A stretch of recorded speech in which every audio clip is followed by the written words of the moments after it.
What was the atmosphere like in Westminster? How are you feeling?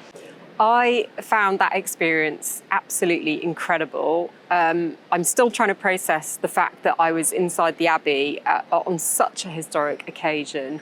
It was solemn, it was dignified, it was incredibly beautiful, particularly as the coffin was brought in. You had this incredible music from the choir, unaccompanied, and just this silence as the coffin bearers came through, and it was just an absolute privilege to be part of it. You've seen the family throughout the past 10 days. How did they appear today?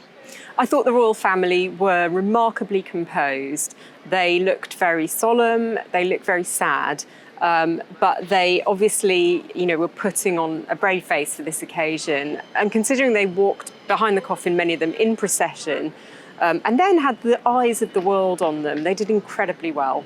And why do you think Prince William and Princess Kate made the decision to include Prince George and Princess Charlotte? Because this is the first time we've seen them. I think William and Kate's decision to bring George and Charlotte was partly because this was about them honouring their great-grandmother as members of her family and, her beloved great-grandchildren, of which she was very proud. But it also sent a message of unity and continuity, which is so important to the monarchy. This was also about showing the King, his heir, Prince William, and then also Prince George, who was now second in line to the throne. And I think that really sends a symbol of continuity out to the world.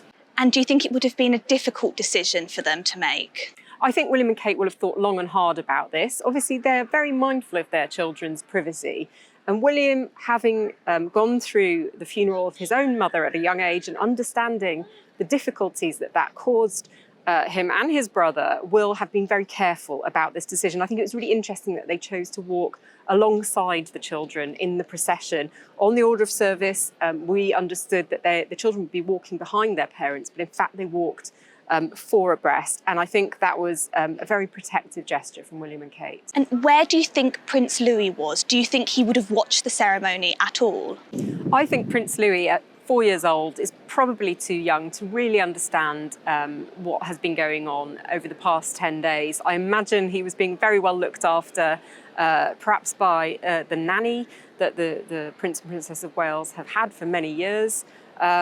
But I don't think he will have been watching. I imagine it's quite a difficult thing to explain, particularly if your parents aren't around. And will we see the royal family within the next 7 days, or do you think that they're going to really take this time now after this 10-day mourning period to kind of reflect and recover from that? The last 10 days have been incredibly intense for the King in particular, but the wider royal family. And although the funeral is over now, we are going to have another 7 days of royal mourning, and that means we won't see them going about their business in the way they normally do, carrying out engagements, making public appearances. I think we're going to have a period of reflection and some time for them to recover from what's been a very difficult personal moment in their lives. And I know we just touched on that, but what do you think is next for King Charles and the Queen Consort Camilla? Well, King Charles, of course, has a coronation to look forward to and to plan. There's no indication yet of when that might happen, but I would imagine it will happen sometime in the next 6 months. There were due to be tours this autumn. Whether or not any of those will still go ahead remains to be seen. There will be lots of changes going on behind the scenes within the royal household, and I think that they will be wanting to get used to their new situation and all of those changes and taking a little bit of time over those.